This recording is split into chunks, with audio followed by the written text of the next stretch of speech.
This next unit we're going to go through goes over a bunch of different numbering systems, and then it also talks about different systems within measurement too. So we're going to start with the Hindu-Arabic system and early positional systems as well. So we've been working with numbers since we were kids, but basically a number is just an abstract idea that can help answer the question, how many? So every different civilization, and even now today, different countries have different ways of expressing numbers. In this case, that symbol that we're using to represent whatever number it is called a numeral. So you've heard of Roman numerals before. That was a specific system that they used that we are also going to go over. If we think of our standard numbers, like the digits 0 through 9, those numerals are called Hindu-Arabic numerals. So this is our modern day system we use. What happens is really every single system can be broken down based on some kind of exponent rule. So maybe if you're into computers, you've heard of binary and writing things in powers of 2. There's a very unique way to do that. But we're mostly going to work in powers of 10. So just to refresh on what an exponent is, if you see b to the n, this means you're going to multiply base b.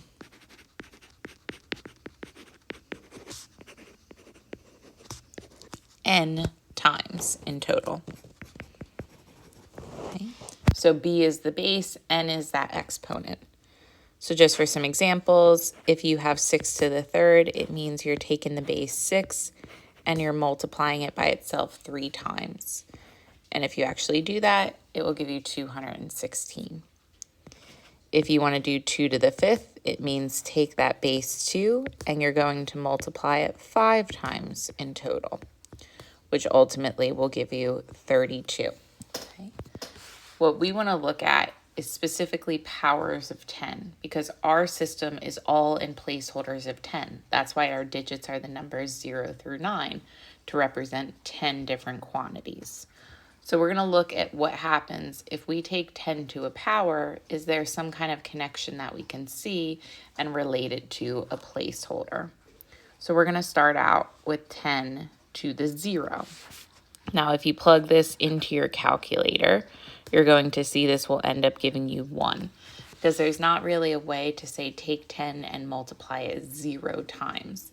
And ultimately, this is to fit a pattern. So it'll make more sense once we go through more of these. If I have 10 to the first, it means take the number 10 and just multiply it once. So you really write it one time. If I have 10 to the second, that would be 10 times 10, which gives me 100. If I have 10 to the third, that's 10 times another 10. 10 times 10 is 100, so timesing that by 10 gives you 1,000. And then 10 to the fourth would be the previous amount multiplied by another 10, which will ultimately give 10,000. So just to show you why 10 to the 0 ends up equaling 1, it's really to fit this pattern.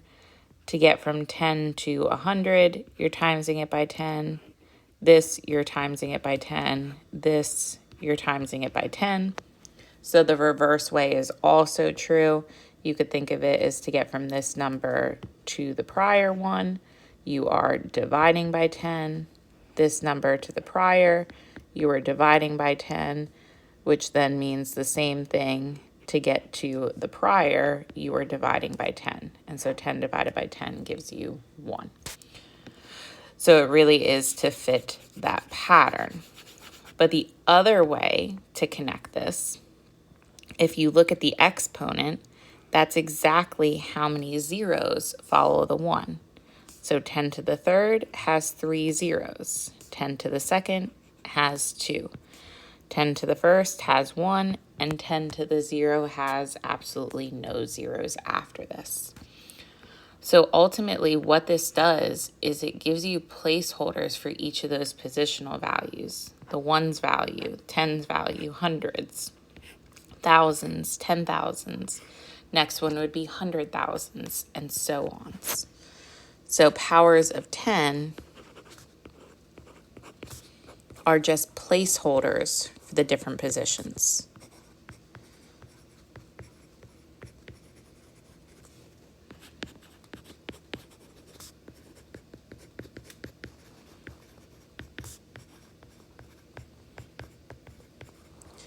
Which makes life really easy for us.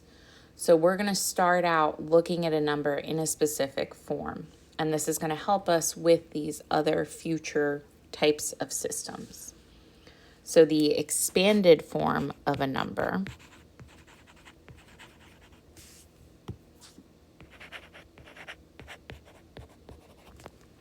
really breaks our typical numbers that we're used to down based on their position values. So what I want to do is I actually want to show you this with an example.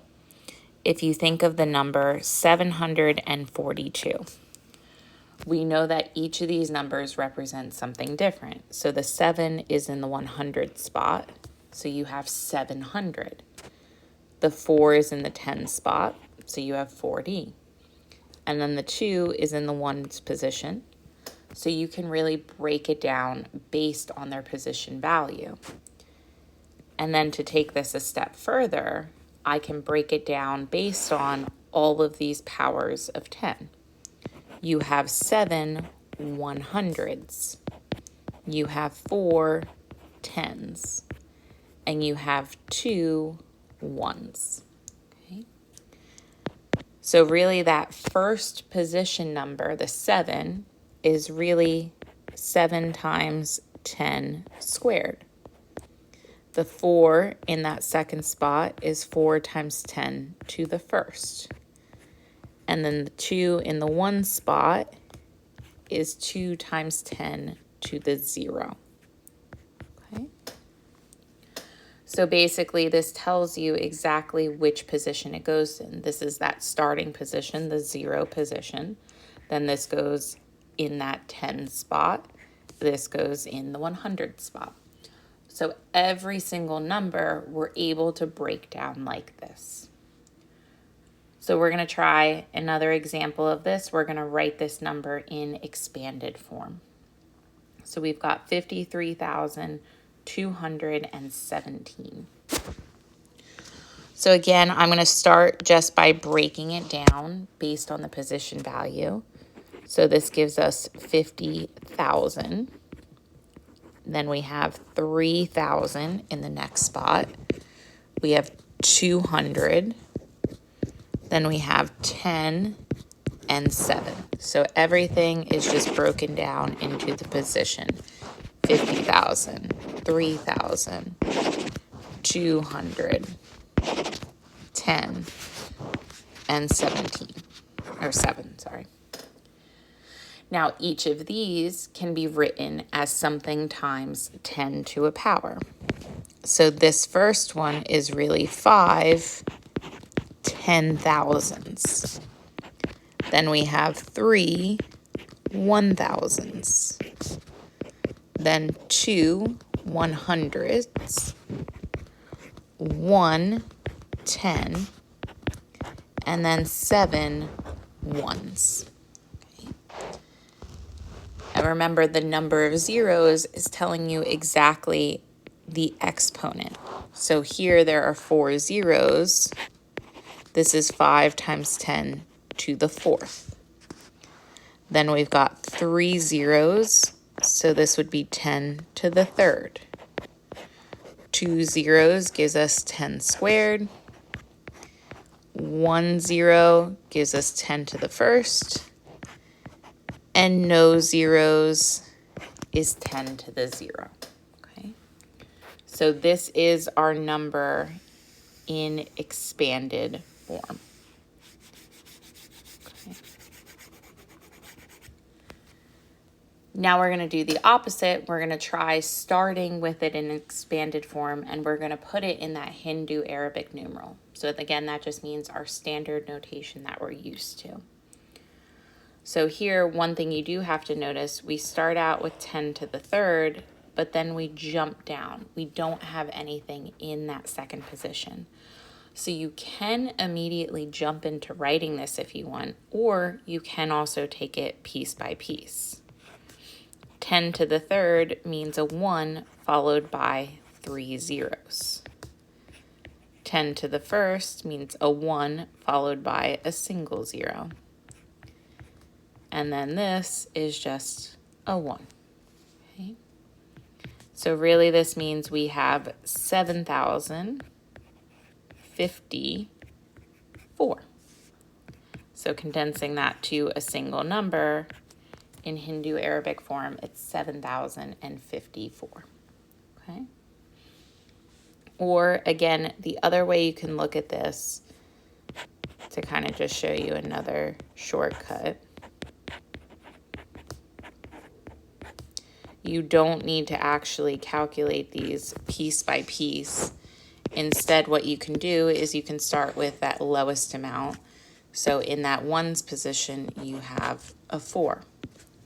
Then bumping that power up by 1, the position right after that is 5.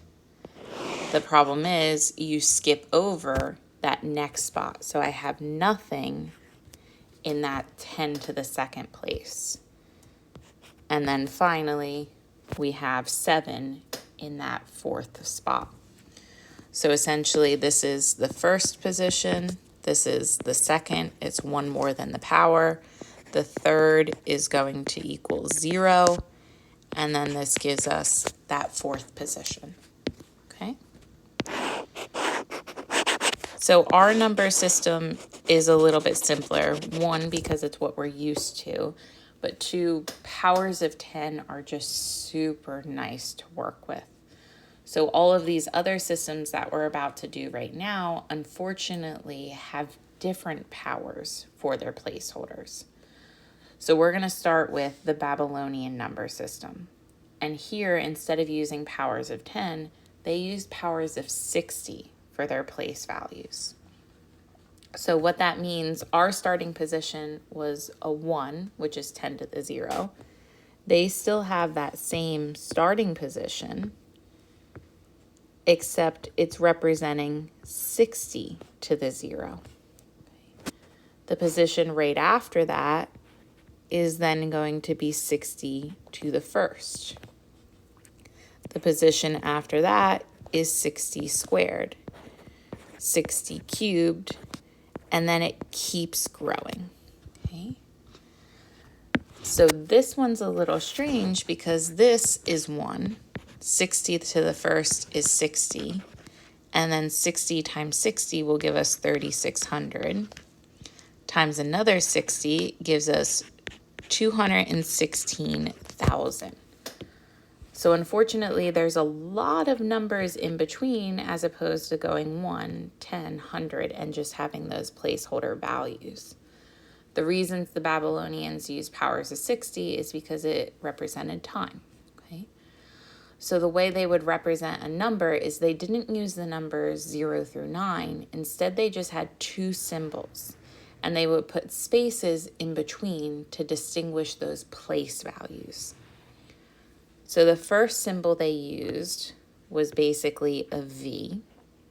And this was representing 1 in their numbering system. The only other place value they had was that less than symbol or sideways V. And this was representing the number 10. Okay. So let's walk through an example with this to see how they actually wrote their numbers. So each of these we're going to write as a Hindu Arabic numeral. So what happens is the same thing. You still read these like you read a book, but like our normal numbering system, if I had 704, this is that starting place value. So it's the same idea here. This is the starting place value.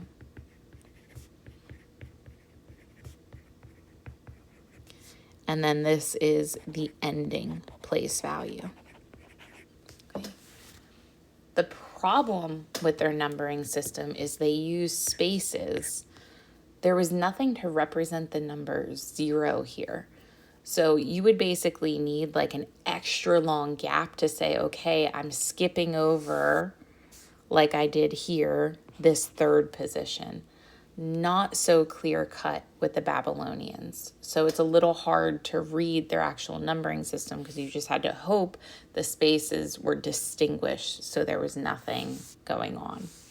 Because the way I would read this, these spaces are pretty equivalent. This is representing 60 to the 0, 60 to the first, and 60 squared.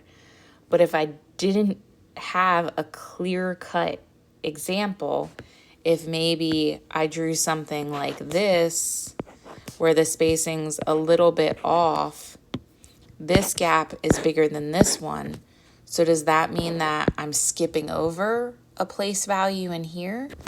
So it was a little bit of a bad system to kind of work on, but they really just kind of had to chisel everything, so they kept it with very simplistic symbols. So what we would do for this one is, this is our first placeholder. We have 2 V's, which is representing 2. Okay. Then in the second position, I have a single less than symbol. So that means I have 10. And then in this position, I have a single V, so that's representing 1. Okay. So this first position would be 2 times 60 to the 0. This one is 10 times 60 to the first. And then here, that is 1 times 60 squared. So you just bump that power up on 60 each time.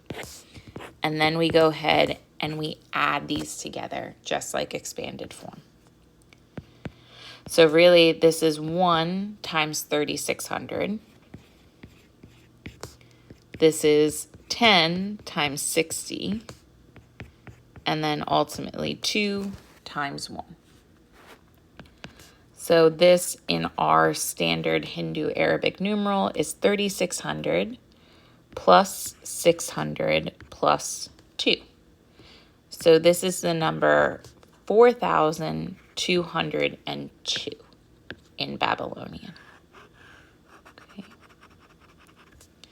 This is not one that we can start with this number and try to reverse engineer it. It would be way too difficult to do.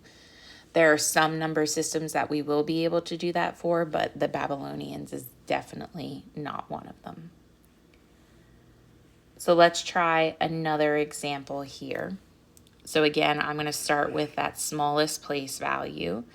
These are representing tens, so this would be 20, and then a single V means this number here is 21. Then we've got VV, those are each 1, so this is 2. A single V is 1, and then 2 less than symbols is 10 and 10, so this number here is 20. Okay. And then every single one of these is written as that times 10 to a power.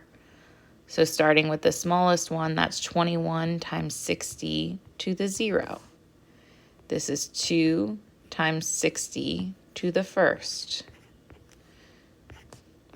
This is 1 times 60 to the second. And then 20 times 60 to the third. And then we go ahead and we add those together. So doing all this arithmetic, 60 to the third is 216,000. 60 squared is again 3,600. 60 to the first is just 60. And then 60 to the 0 is 1. So if we do this multiplication, this gives us 4,320,000. Then this one gives us 3,600. 2 times 60 is 120. And then 21 times 1 gives us 21. So adding these all together, this is really 4,323,741.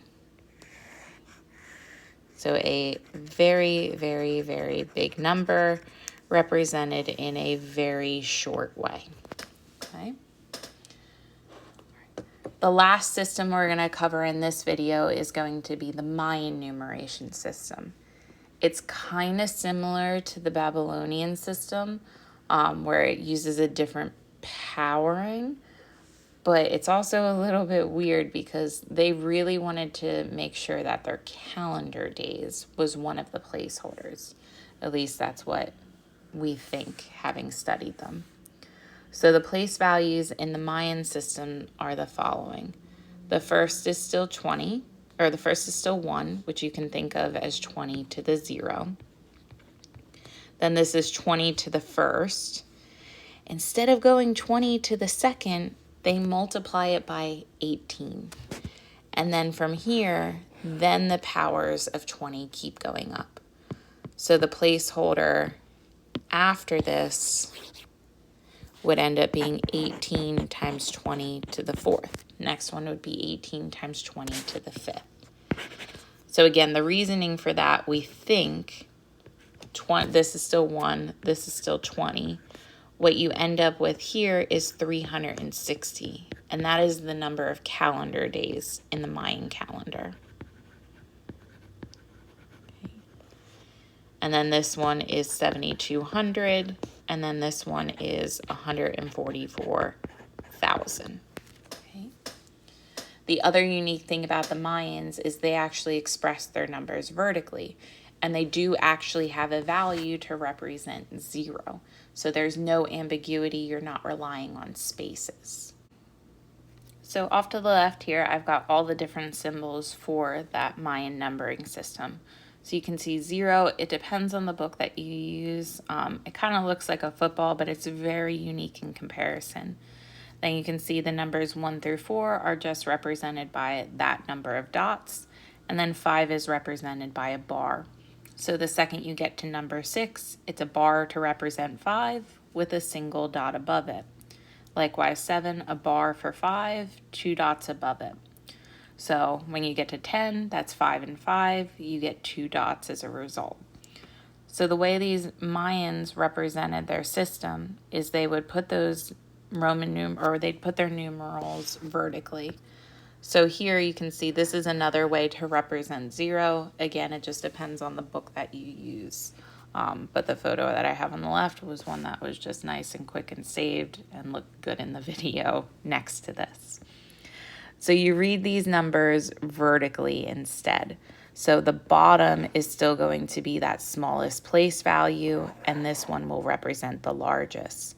And I don't have to worry about gaps because I know this is the first place value, second place value, third, fourth, and then my 5th place value has 0 to it. So the way I kind of like to go about these is I start by just copying those different values. And so here I'm going to go ahead and I'm going to see what each and every one of these is going to represent. So I have 2 bars for 10 and then 4 dots. This gives me 14. A single bar is 5. 3 bars is 15. Plus 2 dots gives me 17. But again, you can use the picture to see those values. And now each of these are times those different placeholder values up here. So the first one is 20 to the 0. So really you're timesing this by 1. Next one you times by 20. And the one after that is where it gets weird. It's 18 times 20. Okay. So if I go through each of these, 14 times 18 times 20 will give me 5,040. 5 times 20 gives me 100, and 17 times 1 gives me 17. So adding all of these together gives me that Hindu Arabic numeral. So this Mayan numeral really is representing 5,157. Okay. Trying this next one, same thing. I like to go through and I like to just see what each of these are. 3 dots is 3. This represents nothing. Then we've got 3 bars, which is 15, followed by 2 dots. So this is 17. 1 bar is 5, plus a dot is 6. 3 bars is 15. 3 dots makes this 18. And then 2 bars is 10, and 2 dots gives me 12.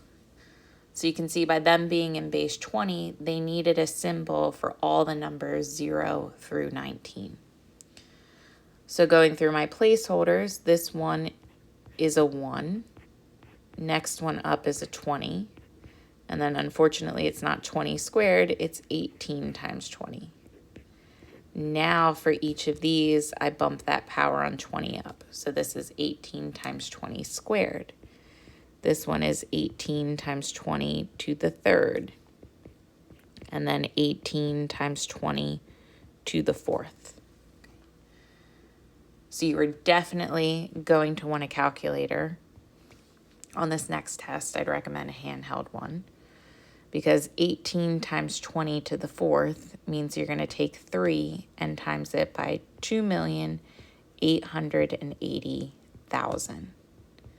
Thankfully here, I do not need to go through this calculation. It's just going to be 0. But if you want to see what that number is, 20 to the third times 18 gives us 144,000. This one is going to be 17 times 7,200. Then we have 6 times 360, 18 times 20, and then 12 times 1, which you could actually do those out. I just like to save this final calculation for the end, because then I'm going to add up this entire column. So this gives us 8,640,000. This gives us 0. 17 times 7,200 gives us 122,400. Then 2,160, 360, and then 12. So to get this number in Hindu Arabic, I go ahead and I just add all of these together to give us a whopping grand total of 8,764,932.